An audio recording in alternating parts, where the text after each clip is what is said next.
எப்பொழுது அவர் சென்னையில் அண்ணா திராவிட முன்னேற்ற கழகத்தின் பொதுச் செயலாளர் எடப்பாடியை வைத்துக் கொண்டு அறிவித்தாரோ அந்த நாளிலிருந்து நேற்று தமிழ் நாளிதழுக்கு பேட்டியளித்தது வரை அவர் உறுதியா இருக்கிறார். கூட்டணி ஆட்சி தான், பாஜக அதில் பங்கு பெறும். அதுல என்ன மாற்று கருத்து இருக்கு? பாஜக எத்தனை தொகுதியில் பெற்று பெரும்பான்மை பெற்று தனித்து ஆட்சியை வைக்க போறாங்க. அப்ப நீங்க நாளைக்கு எடப்பாடிக்கு 100 சீட்டை கொடுத்துட்டு 220 சீட்டை வாங்கிட்டு எடப்பாடிக்கு இது முதலமைச்சர் ஆக்குவாங்க. முதலமைச்சர் ஆக்கின பிறகு எடப்பாடியுடைய கட்சி காணாம போய் முதலமைச்சர் பொறுப்புக்கும் ஆட்சியில் கூட்டணியில் பங்கு வராத போதே பாஜக அதிமுகவை வீழ்த்தி விட்டு பலகீனப்படுத்தி விட்டு அதிமுக வாக்கு வங்கியை பாஜக தன்வசப்படுத்தி வருவதை ஊரறிந்த உண்மைதானது. ஆமா, நாங்க கூட்டணி ஆட்சியில அமைச்சரவையில பங்கேற்க மாட்டோம் அப்படின்னா அக்கா சொல்லிட்டு, அல்லது அக்கா சொன்னாங்களே அதுக்கு யாராவது நம்மளாவது நிருபர்களாவது கேள்வி கேட்டாங்களான்னா அதையும் கேட்டிருக்க மாட்டாங்க. இதையும் நானே தனி அரசு சொல்லி தான் கேட்க வேண்டியதா இருக்கு. அப்ப நீங்க அமித்ஷா ஐயா தான் கூட்டணி ஆட்சின்னு சொல்லவில்லை, நாளிதழ் தவறாக விளம்பரப்படுத்தி விட்டது. நான் இப்பொழுது அறிவிக்கிறேன், முன்னாள் பாஜகவின் தலைவர் மூத்த தலைவராக இருந்த தமிழிசை அறிவிக்கிறேன், 26 பாஜக அதிமுக கூட்டணி ஆட்சி இல்ல, அமைச்சரவையில் பங்கேற்க மாட்டோம் அப்படின்னு சொல்லுங்க. ஆட்சியில் பங்கு பெற வேண்டும் என்பதுதான். அதற்கான காலம் கடியவில்லை, உண்மைதான். 2026 சாத்தியமில்லை, 2031 சாத்தியப்படலாம், அதற்கான சூழல் வரலாம். ஆனா திராவிட முன்னேற்ற கழகத்தில் 2026 பொறுத்தவரை திமுக தான் தனித்து ஆட்சி அமைக்கும். கூட்டணி ஆட்சியை நான் ஏற்றுக்கொள்கிறேன் எப்ப சொன்னார் எடப்பாடி? சொல்லல. எடப்பாடியார் கூட்டணி ஆட்சி இல்லைங்கிறாரு, அமித்ஷா கூட்டணி ஆட்சி. ஆகவே இவர்கள் பாஜகவை விட்டு மோடியை விட்டு இவர்களால் யாரும் வெளியேறிவிட முடியாது. அப்படி அவர்கள் வெளியேறினாலும் வீட்டுக்கு வந்து சேர முடியாது, நேரா போய் சேர வேண்டிய இடம் சிறைதான். அது மட்டும் இல்ல, இப்ப செந்தில் பாலாஜி போனாரு, எவ்வளவோ நெருக்கடிகளை கொடுத்தாங்க பாஜக, ஆனாலும் செந்தில் பாலாஜி இப்ப பாஜக கொடுத்தாரா? போகல. அப்படி இருக்குன்னு உறுதியா, அப்படி எடப்பாடி இருந்திருந்தால், அப்படி சின்னமா இருந்திருந்தால், அப்படி டிடிவி இருந்திருந்தால், அப்படி ஓபிஎஸ் இருந்திருந்தால் அதிமுகவை இன்னைக்கு அசைக்க முடியாது. அந்த எந்த எல்லைக்கும் செல்ல தயாரானதெல்லாம் அதெல்லாம் பாஜகவோட ஸ்கிரிப்ட் தான், அதெல்லாம் பாஜகவோட மவுத் வாய்ஸ் தான் அவரு. அதெல்லாம் நீங்க விஜய் நல்லா ஒரு தனி கட்சி, நீங்க பவன் கல்யாண் மாதிரி தான் இப்ப ஒரு நகல் ஒரு ஜெராக்ஸ் உருவாக்குறாங்க தமிழ்நாட்டில். அதுதான் தமிழக வெற்றி கழகம். அந்த தமிழக வெற்றி கழகம் பாஜகவோடு அதிமுகவோடு தேர்தல் உறவை இணைந்து சந்திக்க வேண்டும் என்று அமித்ஷா விரும்பினார்.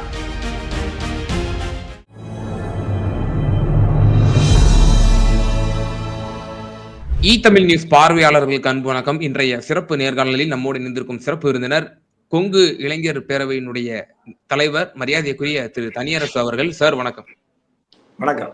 தமிழுக்கும் பார்வையாளருக்கும் வணக்கம். நலமா இருக்கீங்களா சார்? நலமா இருக்கு, உங்க அன்புல நலமா இருக்கு. சிறப்பு. இன்றைக்கு காலையில மத்திய உள்துறை அமைச்சர் திரு அமித்ஷா அவர்கள் தமிழ் நாளிதழ்களுக்கு சில பேட்டிகளை கொடுத்திருக்கிறாங்க. அதுல அந்த தெரிவிக்கப்பட்டிருந்த கருத்து தற்போது பரபரப்பாக விமர்சன பார்வையோடு பார்க்கப்படுகிறது. குறிப்பாக இது என்டிஏவினுடைய கூட்டணி ஆட்சி தமிழகத்தில் அமையும், அதில் பாஜகவினுடைய பங்களிப்பு இருக்கும் என்ற ஒரு கருத்தை வெளிப்படுத்தியிருந்தார். இது ஒரு மிகப்பெரிய ஒரு சர்ச்சைக்கு உள்ளாகி இருக்கிறது. ஏற்கனவே அந்த அறிவிப்பின் போதே திரு எடப்பாடி பழனிசாமி முன்னிலையில் இருந்து அந்த அறிவிப்பின் போதே ஒரு மிகப்பெரிய ஒரு சர்ச்சையானதை பார்க்க முடிகிறது. தற்போது இந்த பேட்டி கூடுதல் சர்ச்சையை கிளப்பி இருக்கிறது. தற்போது முன்னாள் அமைச்சர் அதிமுகவினுடைய முன்னணி நிர்வாகி இருக்கக்கூடிய திரு வைகை செல்வன் அவர்கள் கூட்டணி ஆட்சியை தமிழக மக்கள் விரும்ப மாட்டார்கள் அப்படின்ற ஒரு கருத்தை தற்போது ஸ்டேட்மெண்ட் விட்டிருக்கிறாரு. அண்மை செய்திகளை பார்க்கிறோம். அமித்ஷா அவர்களுடைய பேச்சை எப்படி பார்ப்பது, உங்களுடைய முதற்கட்ட கருத்து? ஏற்கனவே அமித்ஷா அதிமுக பாஜக வரும் 2026 சட்டமன்ற பொதுத் தேர்தலில் கூட்டணி அமைத்து போட்டியிடுவது என்றும், கூட்டணி அமைத்து போட்டியிட்டு அமையப்போகிற அரசில் கூட்டணி அரசு ஆட்சி அமையும் என்றும் எப்பொழுது அவர் சென்னையில் அண்ணா திராவிட முன்னேற்ற கழகத்தின் பொதுச் செயலாளர் எடப்பாடியை வைத்துக் கொண்டு அறிவித்தாரோ அந்த நாளிலிருந்து நேற்று தமிழ் நாளிதழுக்கு பேட்டியளித்தது வரை அவர் உறுதியா இருக்கிறார். கூட்டணி ஆட்சி தான், பாஜக அதில் பங்கு பெறும். அதுல என்ன மாற்று கருத்து இருக்கு? அண்ணா திராவிட இந்த வினாவை முதல்ல இதுக்கு விளக்க வேண்டும் என்று முதலில் இந்த செய்திக்கு இந்த வினாவுக்கும் அல்லது அமித்ஷாவின் இந்த கருத்துக்கும் விளக்கம் வேண்டும்னு சொன்னதே தனியரசு தான். இப்போ மற்றவங்க எல்லாம் வெறும் அதை கடந்து போனாங்க. அதுக்கு வெறும் கூட்டணி ஆட்சினா கூட அவங்களுக்கு ஒரு புரிதல் இல்லை. பிறகு அவர்கள் அதிமுக பொதுச் செயலாளரிடம், அதிமுகவின் முன்னணி நிர்வாகிகளிடம் இது கொடுத்து வினவிய பொழுதெல்லாம் அமித்ஷாவின் கூற்று பிழையானது. 2026 அதிமுக பாஜக கூட்டணி ஆட்சிக்கு வாய்ப்பில்லை, நாங்கள் அதை ஏற்க மாட்டோம்னு இன்னைக்கு வரைக்கும் எந்த அறிவிப்போ செய்தியோ வரல, மறுப்போ வரல. ஆகவே அது பாஜக அமித்ஷாவின் கருத்தை அதிமுகவின் தலைமை இதுவரை முழுமையாக நிராகரிக்கவில்லை. ஆகவே அந்த கருத்தை அதிமுக ஏற்றுக்கொண்டிருப்பதை போலதான் ஒரு தோற்றம் நமக்கு புலப்படுது. ஆனால் அது இப்பொழுதே வெளிப்படையாக அதை அறிவிப்பது என்பது ஒரு பலகீனமான விமர்சனத்துக்கு ஆளாகும் என்பதனாலேயே அவர்கள் அதை தவிர்த்து வருவதாகவும் பார்க்கிறோம். அப்புறம் நீண்ட இடைவெளிக்கு பிறகு அமித்ஷா நேரடியாக அமித்ஷாவிடம் இதை பற்றி கேள்வி கேட்பீர்களான்னு கேட்டதும் தனியரசு தான். அதற்கு பிறகு இதுவரையும் அமித்ஷாவிடம் இது குறித்து விளக்கமாக யாரும் இந்த கேள்வியை கேட்டு பதிலை பெறலை. ஆனால் நேற்று பாஜகவின் ஆதரவு நாளிதழ், பாஜக அல்லது இந்துத்துவ ஆதரவு நாளிதழில் 2026 அதிமுக கூட்டணி ஆட்சின்னு சொல்லிட்டாரு. அப்ப அதிமுகவில் பாஜகவினுடைய கூட்டணி ஆட்சியில அங்கம் வகிப்புன்னு சொல்லிட்டாரு. அப்ப கூட்டணி ஆட்சின்னு சொல்லிட்டாரு. அதுல இன்னும் ஒரு செய்தியை கூடுதலா அதுல இன்னொரு பிள்ளையா ஒருத்தர் சொன்னாங்க. அதாவது அதிமுகவில் இருந்து ஒருவர் முதல்வராக இருப்பாருன்னு சொன்ன மாதிரி சொன்னாங்க. ஆனா அதுல அந்த பேட்டியில் அப்படி பார்க்கல.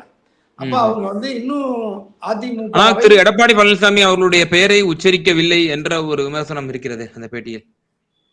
இல்ல, அவங்க வந்து பாஜக அதிமுக கூட்டணி ஆட்சின்னு சொன்னதுனால அதுல எடப்பாடியா அப்படிங்கிற அளவுக்கு பெயரை குறிப்பிட்டு பேச வேண்டிய அவசியம் அமித்ஷாவுக்கு ஏற்படவில்லை. அல்லது அவர் குறித்து பெயரை குறிப்பிட்டு கேள்வி வினா எழுப்பி இருந்தால் அவருக்கும் அது பதில் சொல்லியிருப்பார். அமித்ஷாவை பொறுத்த வரைக்கும் அவர் ஒன்றும் பயந்து தயங்கி எல்லாம் பதில் சொல்லுவதில்லை. அவர் என்ன விரும்புகிறாரோ அல்லது அவர்கள் என்ன திட்டத்தை தயாரித்திருக்கிறார்களோ அந்த திட்டத்தை வெளிப்படையாக அறிவித்து செய்கிறார். ஆகவே அந்த அடிப்படையில் பாஜக அதிமுக 2026 உறவு என்பது கூட்டணி ஆட்சி என்கின்ற முழக்கத்தோடு தான் அது முன்னெடுக்கப்படும்ங்கிறதுல எந்த மாற்று கருத்து இல்லை. இன்னும் கூடுதலாக பாஜகவின் முன்னணி தலைவர்களே கூட இதற்கு வினா எழுப்புகிற பொழுது இது தலைமை எடுக்க வேண்டிய முடிவு, தலைமை பதில் சொல்ல வேண்டிய முடிவு என்று டெல்லியை தான் அவர்கள் கைகாட்டி கொண்டு நயினாரோ மற்ற தலைவர்களோ. இந்த பேட்டிக்கு பிறகு அம்மையார் தமிழிசை அவர்கள் ஒரு விளக்கத்தை கொடுக்கிறார். அமித்ஷாவினுடைய பேட்டியை திரித்து நீங்கள் பரப்ப வேண்டாம், இந்த கூட்டணி குந்தம் விளைவிக்க, ஒரு குழப்பத்தை விளைவிக்க பலரும் முயற்சிக்கிறார்கள், அவங்களுடைய கனவு பலிக்காதுன்னு சொல்லி நீங்க தவறா மிஸ் அண்டர்ஸ்டாண்டிங் பண்ணிருக்கீங்கன்னு சொல்லி அம்மையார் தமிழிசை சொல்றாங்களே. இல்ல, இப்ப தமிழிசை வந்து அக்கா வந்து இவங்க வந்து இப்ப போன சர்வதேச விண்வெளி ஆய்வு மையத்தில் இருந்துகிட்டு இவங்க இன்னொரு கிரகத்துல அமித்ஷா இல்ல, டெல்லியில தான் இருக்கிறாரு. அக்கா நினைச்சா ஒரு போன் பண்ணலாம், ஐயா அமித்ஷா அவர்களே நீங்க வந்து உங்களுடைய கருத்து தவறா பிழையா பதிவு செய்யப்பட்டிருக்கு, ஆகவே இந்த நாளிதழ் மேல நடவடிக்கை எடுங்க, அல்லது நாளிதழே இதற்கு விளக்கம் அளிக்கணும்னு கேட்டா ஒரு நிமிஷம் சொல்லிட்டு போறாங்க. யார் இந்த பேட்டியை வந்து அப்ப அவரே அமித்ஷா கூட சொல்லலாம், ஐயா இந்த மாதிரி நாளிதழ்கள்ல என்னுடைய கருத்து மொழிபெயர்ப்பில் பிழை ஏற்பட்டு கூட்டணி ஆட்சி என்று அவர்கள் பிழையாக பதிவு செய்திருக்கிறார்கள், நான் இதை மறுக்கிறேன், அதிமுகவோடு நாங்கள் தேர்தல் உறவு வைத்து கூட்டணியாக போட்டியிடுவோம், மலரப்போக இருப்பது அண்ணா திராவிட முன்னேற்ற கழகத்தினுடைய அரசு, அதாவது எடப்பாடி தலைமையிலான அரசு, அதுல நாங்க வந்து கூட்டணி ஆட்சி என்கின்ற முழக்கத்தில் எங்களுக்கு நாங்க அதை முன்வைக்கவில்லை, நிபந்தனை விதிக்கவில்லைன்னு சொன்னார்னா இப்ப நம்ம அந்த விவாதம் அதை ஒட்டி போலாம். அவர் அப்படி சொல்லலை, அவர் கூட்டணி ஆட்சிங்கிறது உறுதியா இருக்கார். இன்னும் சொல்ல போனா அமைச்சரவையில் பங்கு பெறுங்கிற வார்த்தையை பதிவு பண்றாரு. அப்படி அவர் உண்மையிலேயே அவரு அது சொல்லாததை அந்த நாளிதழ் தமிழ் நாளிதழ் பதிவு பண்ணியிருக்குமானால் அது பிழையானது. அப்படின்னா நீங்க இவங்கதான் சிண்டு முடிந்து, அதாவது பாஜகவின் அதிகாரப்பூர்வ பத்திரிகை அதிமுக பாஜக உறவுக்குள் சிக்கலை ஏற்படுத்தி பிளவுக்கு வேற யாரும் முயற்சிகள், அப்படின்னா நீங்க இந்த நாளிதழ் மேலதான் நீங்க வினா எடுக்கணும். ஆகவே இது பிழையானது, தவறானது. அமித்ஷா ஐயாவை பொறுத்த வரைக்கும் அந்த கருத்தில் உறுதியாக இருக்கிறார். கூட்டணி ஆட்சி என்பதுல அமித்ஷா அவனுடைய பாஜக உறுதியா இருக்கிறதுல யாருக்கும் இந்த மாற்று கருத்து இல்லை. அப்படி இல்லைன்னா நீங்க தமிழிசை சொல்லட்டும், ஆமா நாங்க கூட்டணி ஆட்சியில அமைச்சரவையில பங்கேற்க மாட்டோம் அப்படின்னா அக்கா சொல்லிட்டு, அல்லது அக்கா சொன்னாங்களே அதுக்கு யாராவது நம்மளாவது நிருபர்களாவது இப்ப கேள்வி கேட்டாங்களான்னா அதையும் கேட்டிருக்க மாட்டாங்க. இதையும் நானே தனியரசு சொல்லிதான் இப்படி கேட்க வேண்டியதா இருக்கு.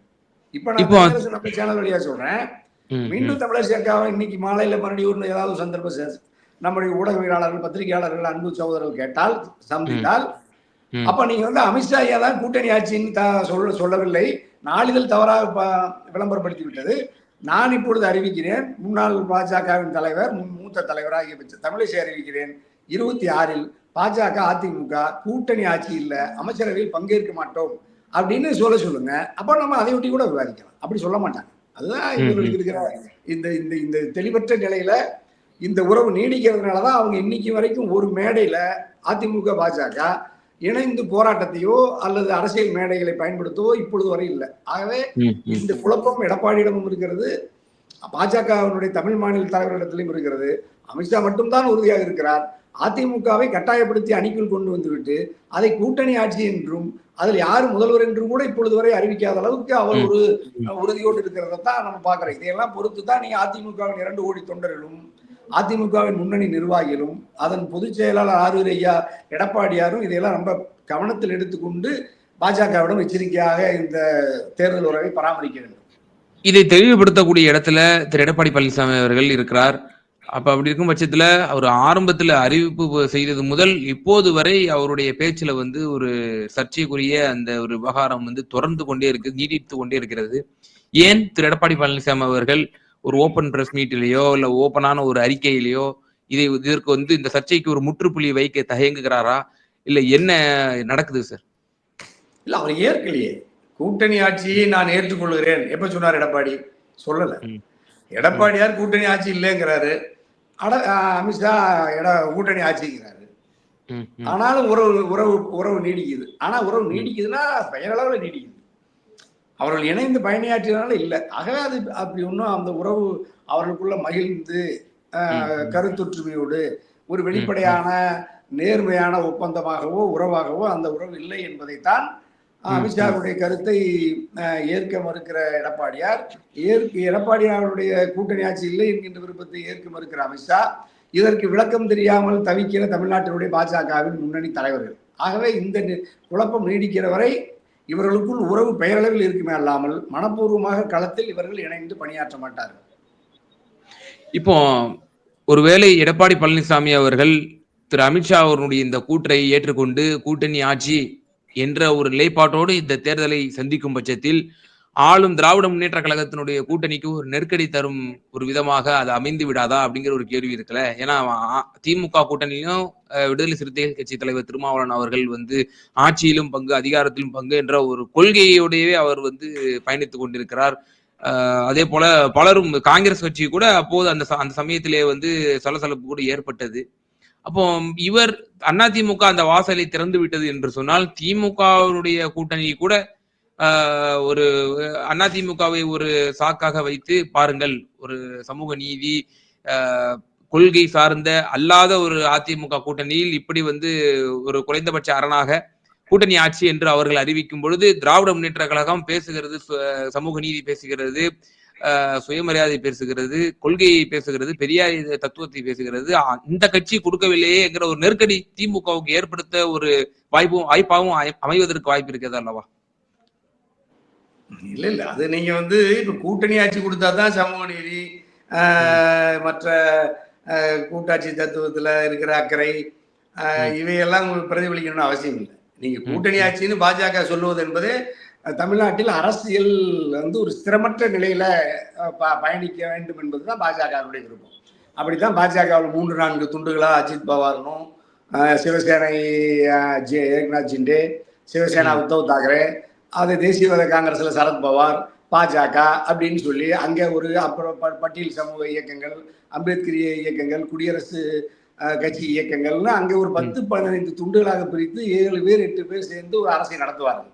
அப்ப அங்கே கொள்கையும் இருக்காது, சித்தாந்தம் இருக்காது. பாஜக என்ன விரும்புகிறதோ அதை அங்கே அவர்கள் நடைமுறைப்படுத்தி விடுவார்கள். அப்படித்தான் நீங்க மற்ற எல்லா மாநிலங்களிலையும் அப்படி பிளவுகளை உருவாக்குவாங்க. அப்படித்தான் தமிழ்நாட்டிலும் கூட்டணி ஆட்சி என்கின்ற முழக்கத்தை முன்வைத்து பாஜக தன்னை இங்கு வலிமைப்படுத்துவதற்கு முயற்சிக்கிறது. ஆகவே எடப்பாடியாரை இதுக்கு இரையாகிவிடக் கூடாது. ஆனால் எடப்பாடி பீகார்ல குறைவான எண்ணிக்கையிலே வெற்றி பெற்ற திரு நிதிஷ்குமார் அவர்களுக்கு முதலமைச்சர் பதவியை கொடுத்தார்கள். மகாராஷ்டிராவில் கூட அவர் முதல்வர் பதவியை உத்தவ் தாக்கரே அவர்கள் கேட்டார் என்பதற்காகத்தான் அந்த கூட்டணி பிளவுபட்டது. பிறகு எதிர்கட்சிகள் ஆட்சி அமைத்த பிறகு அதன் பிறகு சிதறியது நீங்க வந்து விளக்குனீங்க. அப்போ கூட்டணி ஆட்சிங்கிறது பாஜகவிற்கு அந்நியப்பட்டதல்ல, பல மாநிலங்கள்ல அவங்க வந்து இம்ப்ளிமெண்ட் பண்ணிருக்கிறத நம்ம பார்க்க முடிகிறது. ஏன் அந்த தமிழ்நாட்டில் வந்து வரக்கூடாது? தமிழ்நாட்டில் காலகாலமாக திராவிட இயக்கங்களோட வரலாற்றிலே கூட்டணி ஆட்சிங்கிற அந்த ஒரு பேச்சுக்கே வந்து இடம் கொடுக்கல அப்படிங்கிறது வந்து ஒரு ஒரு முன்மாதிரியான மாநிலமா நம்ம ஒரு எல்லா விஷயத்திலையும் நம்ம சொல்றோம். இந்த விஷயத்துல நம்ம அது அப்படி இல்லையோ? இல்லையா? இப்ப நீங்க ஆட்சியில் அதிகாரத்தில் இருக்கிற முதலமைச்சராக இருந்த உத்தவ் தாக்கரேவால் அந்த கட்சியை வளமைப்படுத்தி தன்னுடைய சொந்த மாநிலத்தில் தன்னுடைய மராட்டிய தேசிய இனத்தில் தோன்றிய ஒரு மாவீரன் பால் தாக்கரே அவருடைய வாரிசு உத்தவ் தாக்கரே ஏன் அந்த கட்சியை அந்த வண்டியில வளர்த்தெடுக்க முடியவில்லை, தனித்து ஆட்சி அதிகாரத்துக்கு வர முடியல. ஆனால் அவரை முதலமைச்சராக்கி விட்டு ஜூனியர் பார்ட்னராக இதே இப்ப இருக்கிற பட்னாவிஸ், மகாராஷ்டிராவுடைய துணை முதலமைச்சராக இருந்த பட்னாவிஸ் எப்படி இப்ப தனித்து பெரும்பான்மையோடு பாஜக அங்க ஆட்சி அமைச்சிருச்சு. வடநாட்டு இந்தி கட்சி பாஜக மராட்டியத்தில் ஆட்சி அமைத்து அந்த மராட்டி தேசிய இனத்தை சாராத ஒருவர் பட்னாவிஸ் முதலமைச்சர் ஆயிட்டார். ஏன் அங்க சிவசேனா எங்க காணாம போச்சு, ஆட்சியில் இருந்து உத்தவ் தாக்கரே எங்க காணாம போனாரு. அதே மாதிரி இன்னைக்கு இருக்கிற நிதிஷ்குமார் பாஜக பீகார்ல பாஜக வலிமையா இருக்கா, நிதிஷ்குமார் வலிமையா இருக்கிறாரா? பாஜக ஜூனியர் பார்ட்னர் முதலமைச்சர் ஆக்கிட்டு கட்சியை வளர்த்து தனித்து பெரும்பான்மையோட ஆட்சிக்கு வருவது யாருங்க? அங்க ஒரு சீட்டு கூட இல்லை. நிதிஷ்குமாரும் ஐக்கிய ஜனதா தளமும் ராஷ்டிரிய ஜனதா தளத்தை தவிர பீகார்ல அங்க எங்க பாஜக எப்ப இருந்துச்சு? இந்த 10 வருஷத்துல நீங்க சொன்ன மாதிரி மாஞ்சியும் மாறி மாறி நம்ம நிதிஷும் லல்லுவோட தேசஸ்வியும் மாறி மாறி ஆட்சி அதிகாரத்தில் இருக்கிற நிதிஷ் இன்னைக்கு கட்சி அங்க வலிமையா இருக்கா? இல்ல. அங்க வெறும் 7 நாடாளுமன்ற உறுப்பினர். பாஜகவுக்கு எத்தனை நாடாளுமன்ற உறுப்பினர்? அடுத்த 5 ஆண்டுகள் இப்ப வரப்போற தேர்தலில் பாஜக எத்தனை தொகுதியில் பெற்று பெரும்பான்மை பெற்று தனித்து ஆட்சி அமைக்க போறாங்க? அப்ப நீங்க நாளைக்கு எடப்பாடிக்கு 100 சீட்டை கொடுத்துட்டு இவங்க 25 சீட்டை வாங்கிட்டு எடப்பாடிக்கு இது முதலமைச்சர் ஆக்குவாங்க. முதலமைச்சர் ஆக்கின பிறகு எடப்பாடியுடைய கட்சி காணாம போய் முதலமைச்சர் பொறுப்புக்கும் ஆட்சியில் கூட்டணியில் பங்கு வராத போதே இங்கு பாஜக அதிமுகவை வீழ்த்தி விட்டு பலகீனப்படுத்தி விட்டு அதிமுக வாக்கு வங்கியை பாஜக தன்வசப்படுத்தி வருவதை ஊரறிந்த உண்மைதானது. அப்படின்னா நீங்க நாளைக்கு ஆட்சியிலையும் முதலமைச்சரா எடப்பாடி உட்கார வச்சுட்டு திரைமறைவில் பூரா கட்சியை காலி பண்ணிடுவாங்க பாஜக. அப்படித்தான் நீங்க சொன்ன ஏக்நாத் சிண்டே இன்னைக்கு எங்க காணா போனாரு? ஏக்நாத் சிண்டே முதலமைச்சரா இருந்தாரு, ஜூனியர் பார்ட்னரா பாஜகவுடைய பட்னாவிஸ் இருந்தாரு. மராட்டியத்தில் என்ன நடந்துச்சு? முதலமைச்சராக அதிகாரத்தில் இருந்த சிவசேனாவினுடைய ஏக்நாத் சிண்டேவுடைய பிரிவு ஆட்சிக்கு தனிப்பெரும்பான்மையுடைய வர முடியல. அங்க எப்படி பாஜக துணை முதலமைச்சர் பொறுப்புல இருந்த பாஜக எப்படி தனிப்பெரும்பான்மையோட ஆட்சி வந்துச்சு? அப்படித்தான் இங்க எடப்பாடியை காலி பண்றாங்க. அப்படித்தான் இந்தியா முழுக்க அவர்கள் காலி செய்தார்கள். ஆகவே நீங்க பாண்டிச்சேரியில் என்ன நடக்குது? நாளைக்கு ரங்கசாமி ஐயாவும் ஒருத்தர் காங்கிரஸ் இயக்கத்தை சார்ந்தவர் தான். இன்னைக்கு அவர் காங்கிரஸ்காரராக இருக்கிறாரா? அங்க யாருடைய ஆட்சி நடக்குது? பாஜகவுடைய ஆட்சி நடக்குது. அங்கே பாஜக சொல்லுக்கு மாறா ஏதாவது ஒரு சின்ன கருத்து கூட பாண்டிச்சேரியில முதலமைச்சர் ரங்கசாமியே செய்ய முடியாது. திரு தனியரசு ஐயா அவர்களுக்கு கூட்டணி ஆட்சியில் பங்கு என்பது பிரச்சனையா, அல்லது அந்த கூட்டணி ஆட்சியில் பாஜக அங்கம் வகிப்பது என்பது பிரச்சனையா? இல்ல, கூட்டணி ஆட்சினால அங்கம் வகிக்கிறது தான், ரெண்டும் ஒண்ணுதான். கூட்டணி ஆட்சி என்பது கூட்டணி ஆட்சினாலே கூட்டணியில் அமைச்சராக அங்கம் வகிப்பதுதான் கூட்டணி ஆட்சி. இல்ல அதுதான் சார், உங்களுக்கு பிஜேபி அதில் பங்கெடுப்பது என்பது உங்களுடைய ஆட்சேபனையாக இருக்கிறதா, அல்லது பாஜக அல்லாது பிராந்திய கட்சிகள் இவர்கள் எல்லாம் ஒரு சேர அணியில் சேர்ந்து பாஜக அல்லாத ஒரு கூட்டணியாக இருந்தால் அது ஓகே அப்படின்னு நீங்க நினைக்கிறீங்களா? ஏன்னா நீங்க பல மாநிலங்களை எடுத்துரைக்கிறீங்க இல்லையா முன்னுதாரணமாக, அதனால கேக்குறேன். இல்லையா, இப்ப அண்ணா திராவிட முன்னேற்ற கழகத்துல வழக்கம் போல அது இருதுருவு திராவிட அரசியல் என்ன நடக்கும்னா, திராவிட முன்னேற்ற கழகம் ஒரு அணியாகவும் அண்ணா திராவிட முன்னேற்ற கழகம் ஒரு அணியாக இருக்கும். அதுல இந்த இருதுருவ அரசியல்ல அதிமுக திமுக பெரும்பான்மை தொகுதிகளில் போட்டியிட்டுக் கொண்டு இதர பிராந்திய கட்சிகளை அல்லது சமூக இயக்கங்களை அல்லது பல்வேறு வளர்ந்து வருகிற இயக்கங்களுக்கெல்லாம் ஒரு கணிசமான தொகுதியை மட்டும் தரப்படும். அப்ப தனிப்பெரும்பான்மையோடு தான் பெரும்பாலும் ஆட்சி அமைப்பார்கள். இன்னும் சொல்ல போனா 2006 கலைஞர் தனிப்பெரும்பான்மையை பெறாத பொழுதே கூட அவர் தனித்த திராவிட முன்னேற்ற கழக அரசை தான் நடத்தினார். வெளியிலிருந்து தான் பாமகவும் காங்கிரசும் அவரை ஆதரித்தது. அப்புறம் தனித்து கலைஞருடைய ஆட்சி அது திமுக ஆட்சி தான். அதை கூட புரட்சித் தலைவர் அம்மா அவர்கள் அது மைனாரிட்டி ஆட்சி சொன்னாங்க. ஆனா அதுல அரசு ஆட்சியில பாமகவோ காங்கிரஸோ அங்கம் வகிக்கவில்லை. ஆகவே அது திமுக ஆட்சி தான், அது கூட்டணி ஆட்சி இல்லை. அது மாதிரி இன்னைக்கு நாளைக்கு அதிமுக எடப்பாடியார் தனித்து அதிமுக ஆட்சி என்றால் தான் எடப்பாடிக்கும் அதிமுகவுக்கும் பெருமை. அதிமுகவுடைய வரலாறு அதைத்தான் சொல்லுது. அதைத்தான் 2 கோடி தொண்டர்கள் ஏற்பார்கள். ஆகவே நீங்கள் சொல்லுவதை போன்ற திராவிட முன்னேற்ற கழகத்தில் அமித்ஷாவினுடைய கூற்று அதிமுகவில் கூட்டணி ஆட்சி என்றால் திராவிட முன்னேற்ற கழக கூட்டணியில் இருப்பவர்கள் கூட்டணி ஆட்சி குறித்து அங்கும் சலசலப்பை ஏற்படுத்துவார்களா என்பது தங்களுடைய மூல கேள்வி. அப்ப அந்த சந்தேகம் கட்டாயமாக திராவிட முன்னேற்ற கழகத்தில் இருக்கிற கூட்டணியில் இருக்கிற யார் ஒருவரும் ஆட்சியில் பங்கு என்று தன்னுடைய வாதத்தை அல்லது அங்கு வலிமையாக வைத்து பேரத்தை நடத்தி கூட்டணியில் சலசலப்பை ஏற்படுத்த மாட்டார்கள். இன்னும் சொல்ல போனா நீங்க விடுதலை சிறுத்தைகள் அப்படி அங்கு ஒரு கூட்டணி பங்கு என்று பாஜக அமித்ஷா சொல்வதனாலேயே பாஜக இருக்கிற அதிமுக இருக்கிற அணிக்கு விடுதலை சிறுத்தைகள் வருமானா வராது. ஏன்னா அவர்கள் ஆட்சி அதிகாரத்தை விட யார் அந்த அரசியல் எந்த கொள்கையை தாங்கி இருக்கிற கட்சி ஆட்சிக்கு வருகிறது, யார் வரக்கூடாது என்பதில் முனைப்பாக இருக்கிற ஜனநாயக சக்திகளில் முதன்மையானது விடுதலை சிறுத்தைகள். அப்ப விடுதலை சிறுத்தைகள் நீங்க மத்திய அரசாங்கத்தில் இப்ப கூட திரும்ப சொன்னா சேர்த்துக்க மாட்டாங்களா? மத்திய அரசாங்கத்துல விடுதலை சிறுத்தைகள் தேசிய ஜனநாயக கூட்டணி சேர்த்துனா நாளைக்கு திரும்ப மத்திய அமைச்சர் ஆக்கிடுவாங்க, மோடியும் அமித்ஷாவும். அதுவா பிரச்சனை? இப்ப அப்படித்தான் நீங்க அங்க இருக்கிற எத்தனையோ பேர், நீங்க ராம்தாஸ் அந்துலே, அங்க நீங்க பீகார்ல இருக்கிற ராம்விலாஸ் பாஸ்வான் எல்லாம் இப்ப நீங்க அவங்கள கூட்டணியில இருந்து செல்வ செழிப்பா இருக்கிறாங்க. அவங்க எல்லாம் பாஜகவோடு கரைந்து விட்டார். இல்ல சார், நான் பாஜகவுடன் திருமா அவர்கள் கூட்டணி வைத்து விடுவார் என்று நான் கூறவில்லை. மாறாக அப்படி ஒருவேளை இவர் எடப்பாடி அவர்களும் அதை சம்மதித்து விட்டார் என்றால் திராவிட முன்னேற்ற கழகத்திற்கு தன் கூட்டணி கட்சிகளை அரவணைக்க வேண்டிய ஒரு நிர்பந்தம் ஏற்படும் அல்லவா? இன்டாக்டா இருக்கு. முதல்வரே ஊர்ஜிதப்படுத்துகிறார், நாங்கள் இந்த கூட்டணியை வைத்துதான் நாங்கள் வெற்றி பெறுகிறோம் சொல்லி சிஎம்ஏ சொல்லும் பொழுது, அப்போ அந்த ஒரு நிர்பந்தம் ஏற்படும்ல திமுகவுக்கு கூட்டணி கட்சிகளை அரவணைக்கணும். இல்ல, அது திரும்பவே விளக்கமா சொல்லிட்டாரு. எங்களுடைய இலக்கு ஆட்சியில் பங்கு வர வேண்டும் என்பதுதான். அதற்கான காலம் கடியவில்லை, உண்மைதான். 2026 சாத்தியம் இல்லை, 2031 சாத்தியப்படலாம், அதற்கான சூழல் வரலாம். ஆனா திராவிட முன்னேற்ற கழகத்தில் 2026 பொறுத்தவரை திமுக தான் தனித்து ஆட்சி அமைக்கும், அதாவது போட்டியிடும். அந்த கூட்டணி ஆட்சிங்கிற முழக்கத்தை அவர்கள் ஏற்க மாட்டார்கள். வெற்றி பெறலாம், தோற்று போலாம், நாளைக்கு ஆட்சி மாறி கூட போலாம், திமுக ஆட்சியை கூட இழக்கலாம் மகுடத்தை. ஆனால் அதற்காக தன்னுடைய நிலைப்பாட்டை அவர்கள் இந்த தேர்தலில் மாற்றிக்கொள்ள மாட்டார்கள். திருமாவோ அங்க இருக்கிற கம்யூனிஸ்டுகளோ மறுமலர்ச்சி திராவிட முன்னேற்ற கழகம் உள்ளிட்ட காங்கிரஸ் உள்ளிட்ட கட்சிகளை கூட ஆட்சியில் பங்கு என்று திராவிட முன்னேற்ற கழகத்துக்கு ஒரு சங்கடத்தை தரவே மாட்டார்கள். திரு தனியரசு அவர்களுடைய பார்வை என்னவாக இருக்கிறது? இந்த ஒரு சர்ச்சையை ஏற்படுத்தியிருக்கக்கூடிய நிலையில சட்டமன்ற தேர்தல் வரை பாஜக மற்றும் அதிமுக கூட்டணி நிலைக்கும் என்று நீங்க நினைக்கிறீங்களா? உறுதியா நிலைக்கும். அதாவது வேற வழி இல்லை. அதாவது இந்த பாஜக அதிமுக கூட்டணி என்பது கட்டாயப்படுத்தப்பட்ட கூட்டணி தான். அதுல யாருக்கும் மாற்றுக்கிறது இல்லை.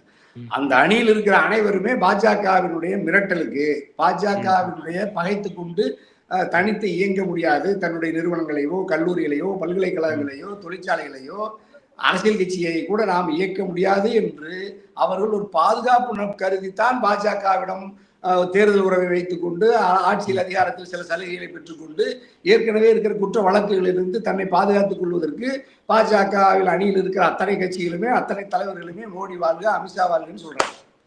இதுதான் இப்ப ஆகவே இவர்கள் பாஜகவை விட்டு மோடியை விட்டு இவர்களால் யாரும் வெளியேறிவிட முடியாது. அப்படி அவர்கள் வெளியேறினாலும் வீட்டுக்கு வந்து சேர முடியாது. நேரா போய் சேர வேண்டிய இடம் சிறைதான். அது நீங்க புழல் சிறையா இருக்கலாம், நீங்க டெல்லியில் இருக்கிற டெல்லியில ஒரு பெரிய திகார் சிறைன்னு ஒன்று வச்சிருக்காங்க. அதுலதான் ஏற்கனவே நம்ம டிடிவி இருந்தாரு. திகார் சிறைக்கு போயிட்டு வந்ததுக்கு அப்புறம் டிடிவி எங்க இருக்காரு? பாஜகவில் தான் இருக்காரு.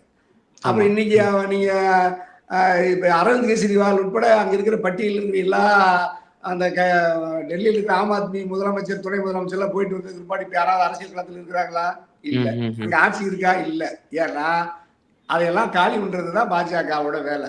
பாஜகவை எதிர்த்து எந்த அரசியல் கட்சியோ ஒரு தலைவனோ ஒரு நிறுவனமோ ஊடகமோ பத்திரிகையாளரோ தனி மனிதர்கள் துவங்கி இயக்கங்களில் இருந்து பெரிய நீதிபதி வரைக்கும் பாஜக RSS எதிர்த்து இந்தியாவில் உயிர் வாழ முடியாது, சுதந்திரமா குடியிருக்க முடியாது.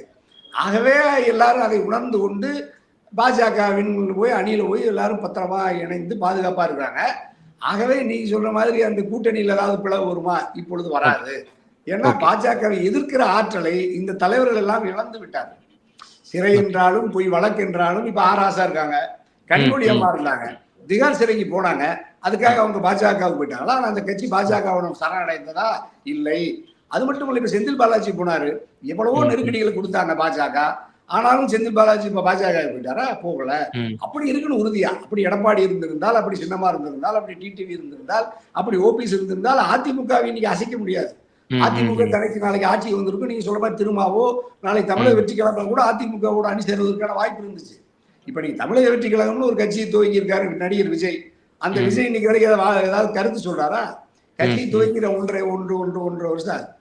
என்னோட அடுத்த கேள்வி அது சம்பந்தமா தான் சார். இப்போ இறுதியான ஒரே ஒரு கேள்வி மட்டும். இப்போ தாவேகா தலைவர் விஜய் அவர்களுடைய இந்த நிலைப்பாடும் ஒரு மிகப்பெரிய ஒரு கேள்விக்குறியாவே இருக்கு.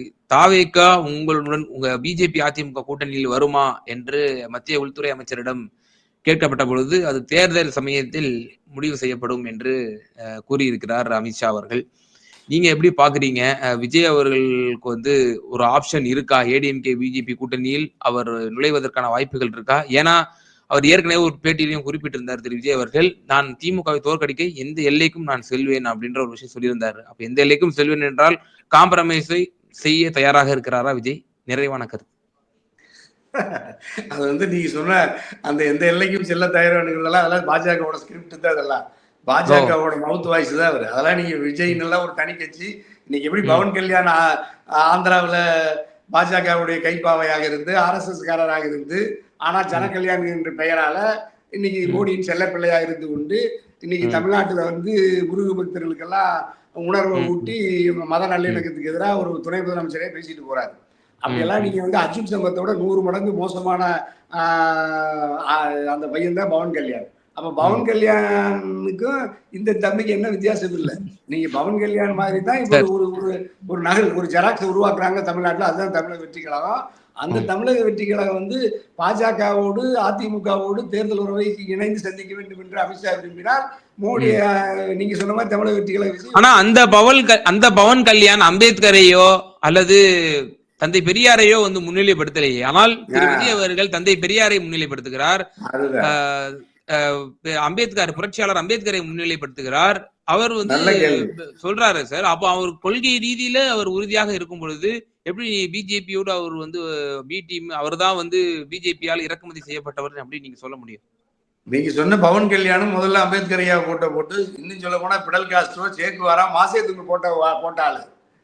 நீங்க பவன் கல்யாண் இப்ப திருப்பதி பசு கொழுப்பை சேர்த்திட்டாங்கன்னு ரொம்ப துடிச்சு போய் உண்ணாவிரதம்லாம் இருந்து பைத்தியமா திருச்சார்ல கொஞ்ச நாள் ரொம்ப உணர்ச்சி வசப்பட்டு என்னால தாங்க முடியல, பொறுக்க முடியல, பெருமாள் ரொம்ப கோவிச்சுக்குவாரு, நாட்டுக்கு ஆபத்து நல்லா அது கிட்டத்தட்ட ஒரு மனநலம் பாதிச்ச மாதிரி அதெல்லாம் நல்லா செக் பண்ணா நீங்க கான்ஸ்டிடியூஷன்ல நீங்க இப்போ பதவி பொறுமானமே எடுத்துக்க முடியாது. அது நம்ம உத்தரவாணி சொன்ன மாதிரி அப்படியெல்லாம் நீங்க அப்படித்தான் தமிழக வெற்றி கழகம் இன்னைக்கு சும்மா பேருக்கு ஒரு 4-5 பேர் போட்டிருக்காங்க. அந்த அதெல்லாம் எங்க பிறந்தாங்க வளர்ந்தாங்கன்னா விஜய்க்கு தெரியாது. விஜய் எல்லாம் நீங்க சொன்னீங்கல்ல திமுகவின் ஆட்சியை வீழ்த்துவதற்கு எந்த எல்லைக்கு செல்வேன், எந்த எல்லைக்கு ஒன்றும் சொல்ல வேண்டாம். நீ டெல்லி தான் அமித்ஷா போன் பண்ணி சொன்னா நாளைக்கு போய் கமலாலயத்துக்கு போறதுக்கு விஜய்க்கு என்ன சங்கடம்? விஜய் என்ன அரசியல்வாதி? விஜய் எந்த கருத்துல எந்த கோட்பாட்டுல எந்த உறுதியில தத்துவ கொள்கை எதிரின்னு அவர் வந்து முன்னிலைப்படுத்திட்டாரு. பிஜேபி முதல்ல கொள்கைன்னு சொல்லவே இல்லையே. தமிழக வெற்றி கழகத்துக்கு என்ன கொள்கைன்னு இது வரைக்கும் தமிழ்ல அல்லது ஆங்கிலத்துல அல்லது அவருக்கு தெரிஞ்ச மொழியில ஒரு மொழியிலாவது தமிழக வெற்றி கழகத்தினுடைய கொள்கை என்னன்னு சொல்லல. பாஜக தன்னுடைய கொள்கை எதிரின்னு சொல்றாருல. பாஜகவின் எந்தெந்த கொள்கைகள் நாட்டுக்கு மக்களுக்கு எதிரானதுன்னு ஒரு வார்த்தை ஒரு அறிக்கையில இது வரைக்கும் விஜய் சொல்லியிருக்காரா? சிஏஏ வந்து தேர்தலுக்கு முன்னதாக நாடாளுமன்ற தேர்தலுக்கு முன்னதாக சிஏஏ அமல்படுத்தப்படும் என்ற அறிவிப்பு வந்த பொழுது கண்டனம் தெரிவித்தவர் திரு விஜய் அவர்கள். இப்போ நீங்க காலம் பூரா கண்டனம்லாம் தெரிவிக்கலாம். கண்டனம் தெரிவிக்கிறதுல அறிக்கை கொடுக்கறதுல எல்லாம் நீ கொடுத்துட்டு படத்தை நடிச்சுட்டு இருக்கணும். தேர்தல் களத்துல வந்து போராடுறியா? இப்ப நீ 1 லட்சம் பேர் திரட்டினா 2 லட்சம் பேருக்கு திரட்டி மாநாடு நடத்துற விஜய் இந்த 2 லட்சம் பேருக்கு திரட்டி மோடி அரசே அமித்ஷா அரசே அப்படின்னு தமிழக வெற்றி கழகம் எத்தனை போராட்டங்களை நடத்தியிருக்கு, எத்தனை பேரணிகளை நடத்தியிருக்கு.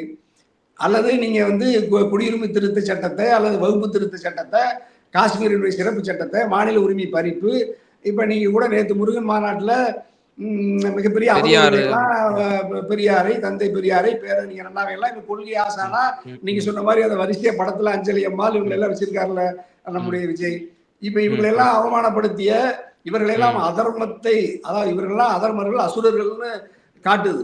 அப்ப இவரெல்லாம் முருகா ஓடிவா இவங்களெல்லாம் ஒழிக்கிறதுக்கு தமிழ் முருகன் கரவணம் முருகனும் அழைக்கிற அந்த மாநாட்டுல இதுக்கு இன்னைக்கு வரைக்கும் விஜயிடம் இருந்தோ விஜயனுடைய பொதுச் செயலாளர் அந்த தம்பி ஆனந்த் புஜி ஆனந்தோ இப்ப இருக்கிற பெரிய ஒரு மாவீரன் போராளி அம்பேத்கரனுடைய பெரிய ஆதவர்ஜுனா ஒரு திடீர்னு ஒரு பெரிய தத்துவ ஞானி ஒரு ஆள் தோன்றி இருக்கிறாரு. இவங்க எல்லாம் போய் எங்கேயாவது ஒருத்தர் வாயை திறக்கிறானா, ஏன்னா வாயை திறந்தா நாளைக்கு ஐடி எல்லாம் வந்துருவாங்க, எல்லாம் புடிச்சிட்டு போயிருவாங்க. பனையூர் அலுவலகத்தை மூடுறது 10 நிமிஷம் மூடிட்டு போயிருவாங்க. அப்போ நீங்க தாவேகா தேர்தல் சமயத்துல கூட்டணிக்கு வந்துருன்றீங்க. பாஜக என்ன சொல்றதோ அதை செய்வாரு. தனியா நின்று திமுக ஓட்ட பிரிக்க சொன்னா ஓட்ட பிரிப்பாரு. ஏன்னா அவர் வந்து கிட்டத்தட்ட ஏற்கனவே அவர் ஒரு கிறிஸ்தவராக இதே பாஜக காரர் தான் அவர் என்ன சொல்லி வச்சிருக்காங்க, ஜோசப் விஜய்ன்னு சொல்லி வச்சதுனால கிறிஸ்தவர்கள் என்ன நினைக்கிறாங்கன்னா, நம்ம சாதியில நம்ம மதத்துல ஒரு ஆள் இதுவரைக்கும் அரசியல் கட்சி துவக்கல, ஆகவே தம்பி விஜய் வராருன்னு இந்த கிறிஸ்தவ மக்கள் ஒரு இயற்கையிலேயே இருக்கிற ஏழை அப்பாவி கிறிஸ்தவர்கள் அவர் மேல ஒரு பதிவா இருக்கிறத நம்ம பார்க்கிறோம். ஆகவே அந்த வாக்கு திமுகவுக்கு போகாம இருக்கிறதுக்கு பாஜக விரும்பினால் தனித்து நிறுத்துவாங்க. அல்லது பாஜக வேண்டாம் நீ இங்கேயே வந்துரு, நீ இங்க வந்தா கிறிஸ்தவ வாக்கு நமக்கு எல்லாத்துக்கும் வரும், கூட்டா நம்ம எல்லாரும் ஜெயிச்சுக்கலாம்னு சொன்னாலும் விஜய் சரிம்பாரு. ஆகவே விஜய்க்கு என்று தனித்து எந்த கருத்தோ கொள்கையோ விருப்பமோ எதுவும் இல்லை. பாஜக தமிழக வெற்றி கழகத்தினுடைய ப்ரொடியூசர், அந்த கம்பெனிக்கு, அந்த திரைப்பட கம்பெனிக்கு ப்ரொடியூசர் தயாரிப்பாளர் பாஜக. இவர் வெறும் நடிக்கிறார், உரிய ஊதியத்தை பெற்றுக்கொண்டு நடிச்சு கொடுத்துட்டு வந்துருவாரு. அவங்க என்ன சொல்றாங்க, கொங்கு இளைஞர் பேரவையினுடைய நிலைப்பாடு வரக்கூடிய சட்டமன்ற தேர்தலில் என்னவாக இருக்கும்? நிறைவான இந்த அரசியல் சிக்கல்ல இப்ப நான் ஒரு தனித்த ஜனநாயக சக்திகளோடு சாதி மதங்களுக்கு அப்பாற்பட்டு தமிழ் வாழ்க, இனம் வாழ்க, மொழி வாழ்க, இங்க சாதி கலவரமோ மத கலவரமோ இல்லாமல் ஒரு பகுத்தறிவு அரசியல் நவீன சமூகத்தை உருவாக்குவதற்கு இயக்கத்தை துவக்கி வலிமையா களத்தில் நின்று போராடி புரட்சி தலைவி அம்மா என்கின்ற மாபெரும் அரசியல் சமூக விஞ்ஞானி அதிமுகவின் பொதுச் செயலாளர் அணியில் இணைந்து 2 முறை சட்டமன்ற உறுப்பினராக வெற்றி பெற்று பரமத்திவேலு காங்கயம் நாட்டு மக்களுக்கு கொள்கை வழி மாறாமல் பணியாற்றிய தனியரசு.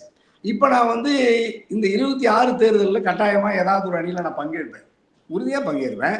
அதுல அது பாஜக இருக்கக்கூடிய அணியிலா அல்லது பாஜக அல்லாத ஒரு அணியில் நீங்க தங்கள் இடம் பெறுவீர்களா? ஏன்னா கடந்த 2019 நாடாளுமன்ற தேர்தலில் கூட பிரதமர் அவர்கள் பகிர்ந்து கொண்ட அந்த மேடையில் கூட நீங்கள் பகிர்ந்து இருந்தீர்கள் என்பது குறிப்பிடத்தக்க ஒரு விவகாரம். அதனால உங்களுடைய கொள்கை என்னவாக இருக்கும்? இந்த தேர்தலில் பாஜக அல்லாத ஒரு கூட்டணியா அல்லது அதிமுக பாஜக கூட்டணியிலும் இடம்பெறக்கூடிய வாய்ப்புகள் இருக்கா, திமுகவை தோற்கடிக்க வேண்டும் என்பதற்காக? இல்ல, திமுகவை தோற்கடிக்கப்பட வேண்டும் என்று நான் அப்படி ஒன்றும் எனக்கு ஒன்றும் திமுக பகை இல்லை. ஏன்னா அது கருத்தியல் ரீதியா ஒரு நட்பு சக்தியா தான் பாக்குறேன். அது ஒரு பகுத்தறிவு இயக்கம், தந்தை பெரியாரினுடைய சமூக சமத்துவத்திற்கான கருத்தை தாங்கி நடக்கிற ஒரு திராவிட மாடல் அரசுங்கிறதுனால நான் அதை முரண்படலை. ஆனா அதற்காக அண்ணா திராவிட முன்னேற்ற கழகம் ஒரு திராவிட இயக்கமாக தனித்து வலிமை பெற்றிருக்க வேண்டும். அது புரட்சி தலைவி அம்மாவின் கனவுகளை நனவாக்குகிற ஒரு வலிமையான ஆற்றல், ஒரு தலைமை பண்பை எடப்பாடியார் பெற்று சின்னமா டிடிவி ஓபிஎஸ் எடப்பாடியார் ஒன்றுபட்ட அதிமுக வலிமை வர வேண்டும் என்று தனியரசு விரும்பினேன். அதுதான் இப்ப நான் செய்த ஒரு பெரிய எனக்கு ஏற்பட்ட நெருக்கடி. ஆனா எடப்பாடியார் தனித்து வலிமை பெற வேண்டும் என்று விரும்பினார். அது பல சிக்கல்களை தோல்விகளை சந்தித்தார். இப்படிப்பட்ட நெருக்கடிகளை தோல்விகளை சந்திப்பார் என்று தனியரசுக்கு தெரியும். அதே மாதிரி இருந்தார். ஆனா இந்த 26 தேர்தலில் திராவிட முன்னேற்ற கழக அணி தனியரசு போட்டியிடுவதற்கான சூழல், அதே மாதிரி அண்ணா திராவிட முன்னேற்ற கழகத்தில் ஏற்படுகிற அரசியல் மாற்றங்கள், கூட்டணியில் ஏற்படுகிற மாற்றங்களை பொறுத்து மிக விரைவில் தனியரசினுடைய கூட்டணி சார்ந்து இயங்குகிற தேர்தல் அரசியல் சார்ந்து இயங்குகிற முடிவை தமிழ்நாடு கொங்கு இளைஞர் பேரவை நிர்வாகிகளோட உயர்மட்ட குழுவை கூட்டி நிர்வாகிகளோடு கலந்து பேசி நல்ல முடிவு எடுப்பேன். இந்த 26 தனியரசுவின் குரல் சட்டமன்ற பேரவையில் எதிரொலிக்கும். அது மதம் சாதி சாராத சமூக சமத்துவத்தை உயர்த்தி பிடிக்கிற அந்த முழக்கத்தை தனியரசு முன்வைத்து தான் தேர்தல் பணியாற்றுவேன். சட்டமன்றத்துக்குள்ளேயும் என்னுடைய அரசியல் சட்டமன்ற பணியும் நீடிக்கும்ங்கிறத உறுதியா சொல்லிக்கிறேன். நிச்சயமா சார், உங்களுடைய இறுதியான அந்த கருத்தில் கூட திராவிட முன்னேற்ற கழக அணிக்கு கொஞ்சம் நல்ல ஒரு ஃபேவரபிளாகவும் வெயிட்டேஜும் கொடுக்கும் விதமாக இந்த கருத்துக்கள் என்பது அமைந்திருந்தது. பொறுத்திருந்து பார்ப்போம். உங்களுடைய நிலைப்பாட்டிற்கும் நாங்கள் காத்து கொண்டிருக்கிறோம். சட்டமன்ற தேர்தலிலே என்ன மாதிரியான கூட்டணிகள் அமைய போகிறது, அமித்ஷாவுடைய பேச்சு எந்த அளவுக்கு தாக்கத்தை ஏற்படுத்த போகிறது, கூட்டணியில் குழப்பங்களை ஏற்படுத்துமா அல்லது சுமூக தீர்வோடு எட்டி இந்த தேர்தலை சந்திப்பார்களா என்று பொறுத்திருந்து பார்ப்போம். பல்வேறு விவகாரங்கள்ல எங்க நேயர்களுக்கு ரொம்ப தெளிவா பதில் தந்தீங்க. ரொம்ப நன்றி சார். மிக்க மகிழ்ச்சி. அன்புக்கு நன்றி. வணக்கம். நமது தமிழ் நியூஸ் சேனலில் உங்களது பொருட்களை வெறும் 500 ரூபாயில் விளம்பரம் செய்ய வேண்டுமா? தொடர்புக்கு 7806942275 தொடர்பு கொள்ளுங்கள்.